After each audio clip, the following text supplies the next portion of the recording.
Hello friends, आपका मेरे channel learning by net में स्वागत है। तो आज हम फिर से करेंगे आगे के हिंदी व्याकरण के अति महत्वपूर्ण प्रश्न जो आपके परीक्षा में बहुत ही महत्वपूर्ण है। तो हम आगे अब करते हैं हिंदी के कुछ महत्वपूर्ण प्रश्न जो हिंदी व्याकरण के हैं।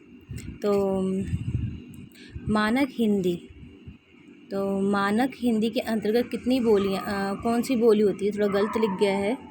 मानक हिंदी के अंदर कितनी बोलियां होती हैं, तो ये गलत लिखा है कि कौन सी बोली आती है, कौन सी बोली होती है मानक हिंदी के अंदर, तो खड़ी बोली आती है। ठीक है दोस्तों। तो पश्चिमी हिंदी के अंतर्गत कितनी बोलियां हैं? तो पश्चिमी हिंदी के अंतर्गत 5 बोलियां हैं।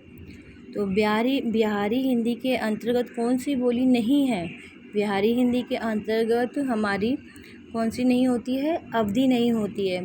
तो भोजपुरी होती है, मगधी होती है, मैथिली होती है, बिहारी नहीं होती है। मैथिली किस वर्ग की बोली है? मैथिली हमारी बिहारी वर्ग की बोली है। इनमें से कौन सा कथन असत्य है? इनमें से कौन सा कथन असत्य है? तो कथन ये हिंदी भारत की राजभाषा है, ये सत्य है। हिंदी भारत की राष्ट्रभाषा है, ये भी सत्य है। हिंदी भारत के बहुसंख्यक लोगों की भाषा है, ये भी सत्य है। लेकिन हिंदी समग्र भारत में बोली समझी जाती है, ये गलत है, क्योंकि हर क्षेत्र में अलग अलग बोली जाती है। तो हिंदी के अंतर्गत कुल कितनी बोलियां हैं? हिंदी के अंतर्गत कुल 18 बोलियां हैं। इनमें से कौन सा प्रांत हिंदी क्षेत्र में है? तो कौन सा प्रांत हमारा हिंदी क्षेत्र में आता है? तो झारखंड। उड़ीसा नहीं आता है, महाराष्ट्र नहीं, तो गुजरात नहीं आता, तो झारखंड आता है। हिंदी विश्व में बोलने वालों की संख्या की दृष्टि से किस स्थान पर है? तो हिंदी बोलने वालों कितने स्थान पर है? 3रे स्थान पे। इनमें से हिंदी किस राज्य की राजभाषा नहीं है?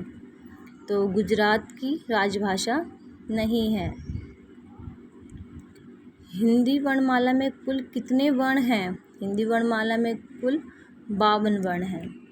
आपको इसमें से बताना है कौन सा सत्य नहीं है। तो कौन सा सत्य नहीं है आपका? तो त और थ दंत्य व्यंजन है, ये सत्य है। श ऊष्म व्यंजन है, ऊष्म ध्वनियाँ हैं, ये सत्य है। प फ ओष्ठ्य है, जो ओठ से बोले जाते हैं, और व्यंजन का उच्चारण बिना स्वरों के हो सकता है, तो ये गलत है। व्यंजनों का उच्चारण बिना स्वरों के नहीं हो सकता, तो ये गलत है। तो इनमें से सर्वाधिक वैज्ञानिक लिपि कौन सी है? सर्वाधिक वैज्ञानिक लिपि देवनागरी लिपि है। तो आगे हम चलते हैं, आगे आपको बताते हैं कुछ आगे के। भारतीय संविधान के किस भाग में हिंदी को राजभाषा घोषित किया गया? तो कौन सा भाग था वो भाग था भाग 17। इनमें से कौन सी ध्वनि अंत ध्वनि नहीं है? अंतस्थ ध्वनि नहीं है, तो हमारी ब, य, र, ल, व, ये सब हमारी अंतस्थ ध्वनि है। तो इनमें से ऊष्म ध्वनि कौन सी है? तो ऊष्म ध्वनि श है, आपको अलग ही दिखेगा, वो श है, श षट्कोण। इनमें से कौन सा वर्ण संयुक्त व्यंजन नहीं है? संयुक्त व्यंजन हमारा नहीं है, तो श त्र ये सब है, और ज्ञ नहीं है। ज्ञ को वर्णमाला में क्या माना गया है? ज्ञ को वर्णमाला में स्वर माना गया है। तो देवनागरी लिपि का विकास किस लिपि से हुआ है? देवनागरी लिपि का विकास ब्राह्मी लिपि से हुआ है। राष्ट्रभाषा हिंदी के संदर्भ में कौन सा कथन उचित है? राष्ट्रभाषा उचित है, तो राष्ट्रभाषा क्या है? राष्ट्रभाषा भारत के बहुसंख्यक लोगों की भाषा है। समझ में आया आपको? तो इनमें से कौन सी बोली पहाड़ी वर्ग की नहीं है? तो कोंकणी बोली जो है हमारी पहाड़ी वर्ग की नहीं है, गढ़वाली है, कुमायूनी है, नेपाली है। हिंदी के अंतर्गत कितने उपभाषा वर्ग हैं? हिंदी के अंतर्गत कुल 5 उपभाषा वर्ग हैं। इनमें से किस वर्ग में द ध्वनि आएगी? तो द ध्वनि हमारी दंत्य में आएगी। द किससे बोले, मतलब ध्वनि आएगी दंत से, दंत। इनमें से कौन सी ध्वनि मूर्धन्य नहीं है?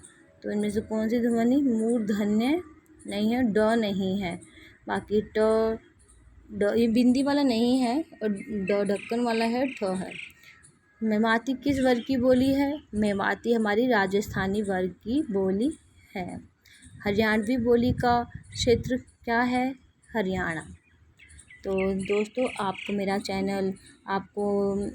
चैनल पसंद आया, मेरे पढ़ाया पसंद आया तो प्लीज़ इसको सब्सक्राइब और इसको लाइक करना ना भूलें। तो धन्यवाद। तो हम अब नेक्स्ट क्लास में आपको मिलेंगे। Bye bye.